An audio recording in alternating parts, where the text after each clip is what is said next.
Again, before the break, we said Chelsea have signed another player. Carve Sologol has the details. Carve. Yeah, Chelsea have confirmed the signing of Dario Essugo from Sporting in Portugal. Chelsea are paying about $18.5 million with add-ons. And he's a defensive midfielder who spent last season on loan in Spain at Las Palmas. Now, this deal's not going to come as a surprise to any Chelsea supporters, because we and lots of other people reported that a deal had been agreed to sign him back in March. He's now signed an 8-year contract. He's already had his medical, and Chelsea have been very impressed with his rapid development. They see him as a ball winner. Already had his medical, and Chelsea have been very impressed with his rapid development. They see him as a ball winner who'll add depth and quality to their squad. And also, he's a player who I think will play regularly next season. Interesting, I'm assuming he'll probably feature in the Club World Cup as well this summer. He's got a really interesting backstory because he broke Luis Figo's record as being the youngest ever player to play for Sporting. I think he played for Sporting just a week after he turned 16 4 years ago. So he's somebody who's got a big future in the game. Again, Chelsea signing a young, developing player fits into their wage structure, giving him a long contract, 7 years. And Damesh was just mentioning as well, of course, when Chelsea agreed a deal to sign Essugo, I think just a week earlier, they also agreed a deal to sign a Sporting winger, Giovanni Quenda, £40 million. He is a real prospect. He won't be joining until next summer. OK, someone who's more than a prospect that Liverpool are on the verge of signing, Florian Wirtz. Where are we with this one? Well, look, the player only wants to move to Liverpool. That's what he wants to do. He's made that clear now. Bayern Munich were interested. Manchester City were interested as well. He had the option of staying at Bayer Leverkusen for at least another season. But no, he wants to move to Liverpool. And I think Bayer Leverkusen would much rather sell him to Liverpool than Bayern Munich. The two clubs, Liverpool, Bayer Leverkusen, good relationship. Liverpool already signed Jeremy Frimpong from there. Where we're at the moment is just hammering out the deal, coming to a price and a package that suits all parties.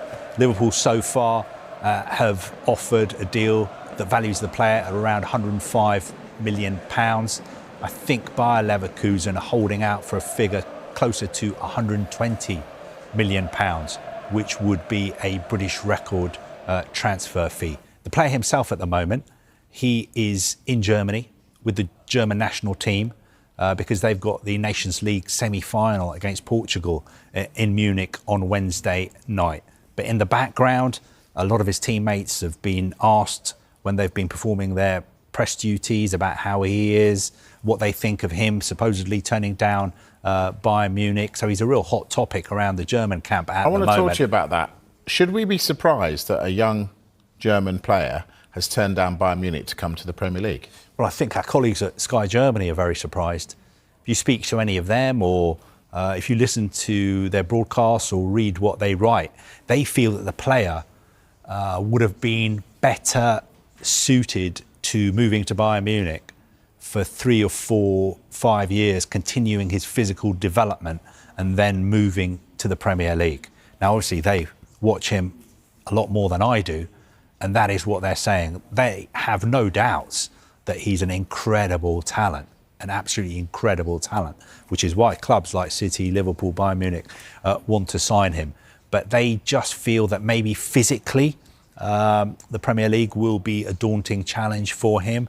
But having said that, he's such a good player that most people would say he's going to have a massive impact in the Premier League next season when he completes his move to Liverpool. Let's stay with Liverpool. Luis Diaz, on his way out? Not necessarily. I think his advisors are going to have contract extension talks with Liverpool. But depending on the amount of business that Liverpool do, and it looks like they're going to do quite a lot of targeted business, then players will be leaving. So potentially, do they call time on his career at Anfield? He's got 2 years left on his contract. So you'd think either he needs to sign a new contract or now could be a good time to sell him. Barcelona have a long-standing interest in him. Clubs in the Saudi Pro League are interested in signing him as well. Even if he does leave Liverpool, he would have had an incredible time at the club since he moved there from Porto for £37 million. He's basically won every trophy there is. I think probably the player would like to stay. I mean, you don't want to be leaving Liverpool at the moment, but it's the football business, so we just have to wait and see what happens. Is Ben Doak leaving Liverpool at the moment, Darmesh? Well, this is interesting, actually, because Everton, of all clubs, want to sign the Liverpool winger Ben Doak.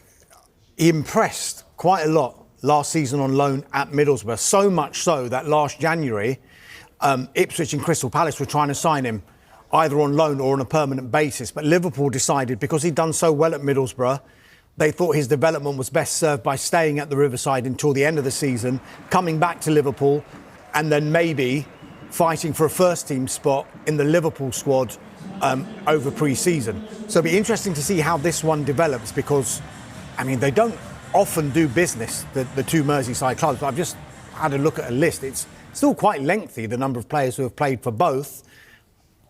Carve, it's probably a quiz question. Gary Ablett? Gary Ablett is one. Abel Xavier, Nick Barmby, Peter Beardsley. Yeah. We could go on. You've been on Wikipedia? Yes. Fair enough. Yeah. That won't help me with this. Quevin Kelleher, how close to moving?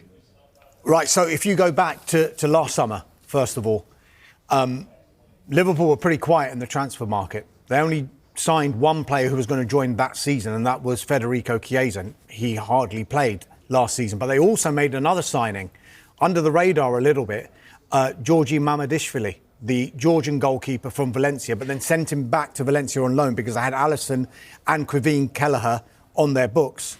Now he's going to be with the Liverpool squad from this pre-season.